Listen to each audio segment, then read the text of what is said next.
नमस्कार मित्रांनो, साई मराठी ह्या चॅनलमध्ये तुमचे अगदी मनपूर्वक स्वागत आहे. लक्ष्मीच्या पावलांनी ह्या मालिकेच्या आजच्या भागामध्ये आता इकडे घरामध्ये सरोज आणि रजनी ह्या दोघी जणी देवीला नैवेद्य पुरणपोळीचा बनवत असतात. तेवढ्यामध्ये इकडे कलाने ह्या सोहमला घरामधून थोडीशी डाळ, कणिक आणि तेल सांगितलेलं असतं. त्याच वेळेस आता इकडे सोहम आता किचनमध्ये येतो आणि या सरोजला व आईला बघतो. तर आता सोहम बोलतो की आता काय करायचं, इथे तर सरोज मॅडम आहेत, आता कला वहिनींना कसं हे साहित्य नेऊन द्यायचं असा प्रश्न या सोहमसमोर उभा राहतो.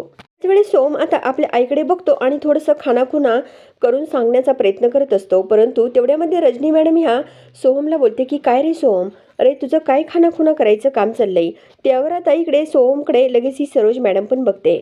सोहम आपल्या आईला बोलतो की नाही ग, काय नाही आई, मी असंच सहज खानाखुना करत होतो. तेवढ्यामध्ये सरोज या सोहमला बोलते की सोहम, तुला भूक लागली का, काही खाण्यासाठी तुला पाहिजे का, असे पण ही सरोज या सोहमला बोलते.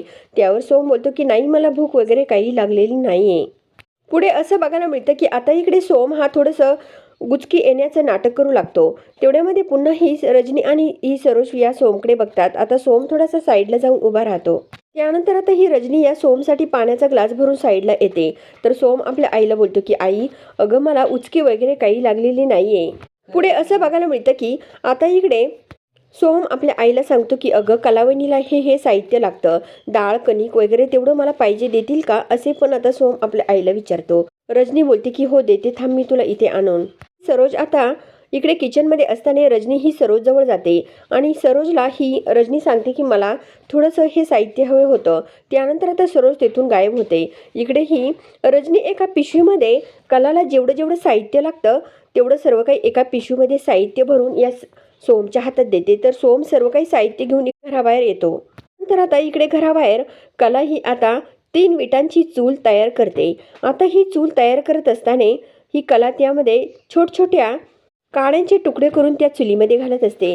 तेवढ्यामध्ये सोम आता आपल्या हातामध्ये पिशवी घेऊन कलाजवळ येतो. आता कलाला देवीसाठी पुरणपोळीचा छान नैवेद्य बनवायचा असतो. तर सोम आपल्या वहिनीला विचारतो की वहिनी, तुम्ही इथे कसा नैवेद्य बनवणार हो.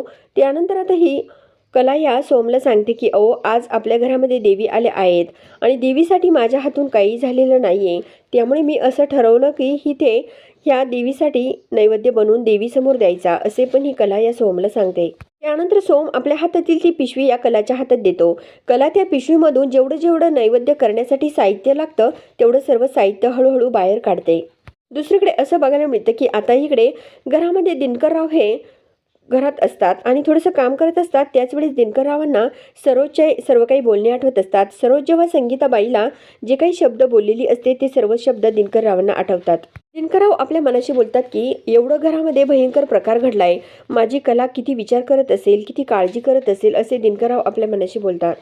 संगीता सुद्धा घरामध्ये काम करत असते. संगीताला सुद्धा कलाच्या घरातील सर्व घडलेला प्रकार आठवू लागतो. संगीता आपल्या मनाशी बोलते की घरामध्ये देवी नवरात्रीचे दिवस चालू आहेत आणि ह्या चांदेकरांना थोडीफार अक्कल कशी नाही, त्यांनी माझ्या मुलीला रात्रभर घराबाहेर ठेवलं, असे संगीता ही आपल्या मनाशी बोलते. त्यानंतर आता इकडे ही संगीता देवी मातेला बोलते की तूच माझ्या मुलीला सांभाळ. आता इकडे हे आईवडील असे कलाची काळजी करत असताना काजलला सर्व काही सत्य समजतं. काजल लगेच आपल्या मनाशी बोलते की जेव्हापासून कलाच्या घरून आई बाबा आले तेव्हापासून थोडेसे अस्वस्थच मला दिसतात, असे पण काजल ही आपल्या मनाशी बोलते. इकडे तर आता ह्या चुलीवर कलाने अगदी छान प्रकारे डाळ शिजून घेतलेली असते, कणिक मळलेली असते. त्यानंतर कला ही आता देवीसाठी पुरणपोळीचा छान नैवेद्य सुद्धा या चुलीवर बनवत असते. दुसरीकडे असं बघायला मिळतं की आता इकडे रजनी मॅडम आणि सरोज मॅडम या दोघी घरामध्ये पुरणपोळीचा देवीसाठी नैवेद्य बनवत असतात. इकडे आता ह्या कलाची सुद्धा अगदी छान प्रकारे पुरणपोळी झालेली असते. तर आता कला लगेच ती पुरणपोळी बघून देवीचे दर्शन घेते. इकडे ही रजनी सुद्धा सरोजला सांगते की आपल्या सुद्धा पुरणपोळ्या झाल्यात बरं का. आता सरोज या रजनीला बोलते की येताना पोळ्याचा डब्बा घेऊन ये आणि चांदीचं ताट पण घेऊन ये, आपण देवीला चांदीच्या ताटामध्ये नैवेद्य वाढवूयात, असे सरोज या रजनीला सांगते. तेवढ्यामध्ये आबा किचनमध्ये येतात. त्यानंतर आता इकडे आबा या सरोजला आणि या रजनीला बोलतात की आता पूजेची तयारी सुरू झालेली आहे, तुम्ही पटकन चला. त्यानंतर इकडे सरोज व रजनी दोघी इकडे पुरणपोळ्याचा नैवेद्य घेऊन इकडे देवी मातेसमोर येतात. घरामध्ये आता सर्वजण छान आरती करण्यासाठी तयार झालेली असतात. इकडे कलाचा सुद्धा नैवेद्य पूर्ण झालेला असतो. तर आता अद्वैत ह्या घरामध्ये सर्वांसमोर देवीचे दर्शन घेतो. बाकीचे सुद्धा सर्वजण देवीचे दर्शन घेत असतात. कला सुद्धा घराबाहेर हात जोडून उभी असते. नंतर आबा मोठ्यानेच अंबाबाईचा उदो उदो असे म्हणतात. तिकडे आता आबा रजनीला बोलतात की रजनी जा बरं नैवेद्याचं ताट घेऊन ये. तर रजनी हो असं बोलते. रजनी आता ते नैवेद्याचं ताट भरत असते. तेवढ्यामध्ये सरोज इकडे पोळ्या ज्या डब्यामध्ये ठेवलेले असतात त्या डब्याचं झाकण काढत असते. परंतु सरोजला काही ते डब्याचं झाकण निघत नसतं. त्यावेळेस ती सरोज त्या डब्याचं झाकण काढते. त्यावेळेस आता डब्याचं झाकण लांब उडून पडतं आणि त्या डब्यामध्ये जेवढ्या पोळ्या असतात त्या सर्व खाली जमिनीवर सांडतात. आता सर्वजणांना त्या डब्याचा पडलेला आवाज जातो. तर सर्वजण वळून बघतात तर खाली त्या पोळ्या पडलेल्या दिसतात. आता तर सर्वांना खूप मोठा धक्का बसतो. इकडे घराबाहेर आता कलाने सुद्धा एका ताटामध्ये छान असा नैवेद्य भरला जातो. त्यानंतर आता कला तो नैवेद्य घेऊन इकडे तुळशीसमोर येते. तुळशीचं एक पान घेऊन त्या नैवेद्यावर ठेवते आणि ग्लासमधील असणारं पाणी कडेकडेने त्या ताटाच्या भोवती थोडं थोडं गोल राऊंडमध्ये टाकत असते. आता नैवेद्य ठेवल्यानंतर कला ही हात जोडून देवीचे दर्शन घेते. इकडे ही रोहिणी या सरोजला बोलते की अगं सरोज काय करून ठेवलं तू हे? तू तर देवीला नैवेद्य द्यायच्या अगोदरच सर्व काही पोळ्या जमिनीवर सांडवल्या आहेत. काय करायचं आता? असे पण रोहिणी या सरोजला बोलते. तर इकडे आता आबा सर्वांसमोर बोलतात की घरातील जी लक्ष्मी आहे तिला जर घराबाहेर उभं केलं तर हा अपशकुन नाही घडणार तर काय घडणार, असे पण आबा सर्वांसमोर बोलतात. जे काही घडत आहे ना ते मला सुद्धा अजिबात पटलेलं नाहीये. कारण तुम्ही जोपर्यंत तिला मानाने घरात घेत नाही तोपर्यंत घरात व्यवस्थित काहीच होणार नाही, असे आबा सर्वांना सांगतात. त्यानंतर आता इकडे ही सरोज या रजनीला बोलते की आता नैवेद्य वाढायला घे, आपण त्यावर गुळाचा खडा मांडूयात. तर आता रजनी हो असं बोलते. तेवढ्यामध्ये इकडे आता सोम लगेच सर्वांना सांगतो की आपल्याला गुळाचा नैवेद्य दाखवण्याची काही गरज नाहीये. बाहेर कलावणीने देवीसाठी पुरणपोळीचा नैवेद्य बनवला आहे असे सुद्धा सोम सर्वांना सांगतो.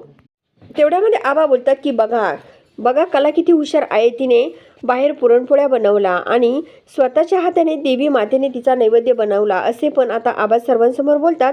आणि इकडे सोम आता कलाने ज्या पोळ्या बनवलेल्या असतात त्या पोळ्या इकडे ह्या रजनी मॅडमच्या हातात देतो. तर रजनी मॅडम त्यातील एक पोळी नैवेद्यावर ठेवते आणि तो नैवेद्य आता देवीला दाखवतात.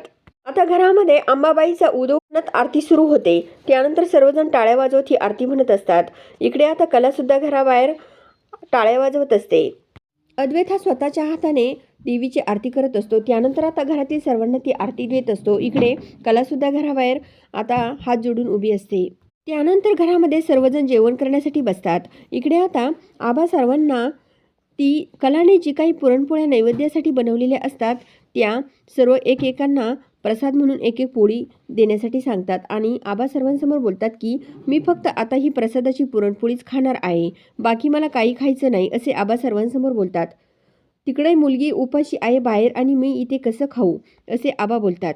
त्यावेळेस आता अद्वैत ह्या आबांना बोलतो की आबा अहो तुम्ही असं काय करताय, तुम्हाला औषधं घ्यायची आहे त्यामुळे तुम्ही प्लीज जेवण करा, असे हा अद्वैत आबांना बोलतो. त्यावर आता इकडे आबा बोलतात की नाही माझी नातसून बाहेर असताना मी काहीच खाणार नाही. त्यानंतर आता अद्वैत लगेच बोलतो की ती पण जेवेल, तुम्ही टेन्शन घेऊ नका. आता अद्वैत अंजूला बोलतो की यामधील एक ताट कर आणि तिला घेऊन जा. त्यानंतर आता अंजू ही एक ताट बनवते. तर आता अद्वैत बोलतो की चला ते ताट माझ्याबरोबर घेऊन. आता अद्वैत आणि अंजू दोघेही हे कलासाठी ते ताट घेऊन बाहेर येतात. इकडे असं बघायला मिळतं की आता ही कला आपल्या मनाशी बोलते की खरोखर देवी माते तुझ्यासाठी मी हा जो काही नैवेद्य बनवला ना त्यामुळे मला खूप बरं वाटलंय, असे पण ही कला आपल्या मनाशी बोलते. तेवढ्यामध्ये आता अंजू व अद्वैत ह्या कलासाठी जेवणाचं ताट घेऊन येतात. आणि आता अद्वैत बोलतो की हे जेवण करून घे. त्यानंतर आता इकडे ही कला बोलते की मला नाही जेवायचं. तर आता हा अद्वैत बोलतो की चांदेकरांच्या दारामध्ये आलेली कुठलीही व्यक्ती तृप्त झाल्याशिवाय ते आम्हाला समाधान मिळत नाही. आणि आत्ताच आबा बोलले की हा प्रसाद आहे त्यामुळे प्रसादाचा एकतरी घास तुला खावा लागेल, असे पण अद्वैत या कलाला बोलतो. त्यानंतर कला लगेच अंजूच्या हातामध्ये जे ताट असतं त्यामधून एक घास घेते आणि बोलते की प्रसाद म्हणून मी एक घास घेते, बाकी काही नको मला. ते पण कला ही एक घास घेते आणि लगेच ते ताट अंजूच्या हातात देते. त्यानंतर इकडे अंजू ही या कलाला बोलते की ताई तुम्ही किती वेळ उपाशी राहणार आहात, अहो रात्रीपासून तुम्ही काही खाल्लेलं नाही, प्लीज तुम्ही खाना ये, असे पण ही अंजू या कलाला बोलते. तर अद्वैत रागानेच रूममध्ये निघून जातो. त्यानंतर कला ही या अंजूला बोलते की अगं मी जेवले आहे, तू आता आतमध्ये जा आणि सर्वांची काळजी घे, कुणाला काय हवं आणि काय नको माझी काळजी करू नको, असे पण ही कला या अंजूला बोलते आणि अंजू तिथून जाते. आता तेवढ्या सोहम तिथे येतो. सोहम बोलतो की वहिनी काय झालं तुम्हाला जेवायला. दुसरीकडे असं बघायला मिळतं की आता इकडे ही संगीता आणि दिनकरराव ह्या कलाची खूप काळजी करत असतात. संगीता दिनकररावांना बोलते की तिकडे माझी मुलगी उपाशीच घराबाहेर बसली असेल आणि कसं माझ्या मनाला अन्न गोड वाटेल असे पण ही संगीता आता दिनकररावांना सांगते. तेवढ्यामध्ये इकडे सोहमच्या मोबाईलवर काजलचा कॉल येतो. तो कॉल उचलतो तर इकडे संगीता लगेच बोलते की अहो मी संगीता बोलते, माझी कला कशी आहे असे पण संगीता ही या सोहमला विचारत असते. तर मित्रांनो, आता नेमकं पुढे काय काय घडणार हे बघण्यासाठी आपल्या साई मराठी ह्या चॅनलला जरूर सबस्क्राईब करा, लाईक करा आणि व्हिडिओ बघितल्यामुळे अगदी मनापासून धन्यवाद.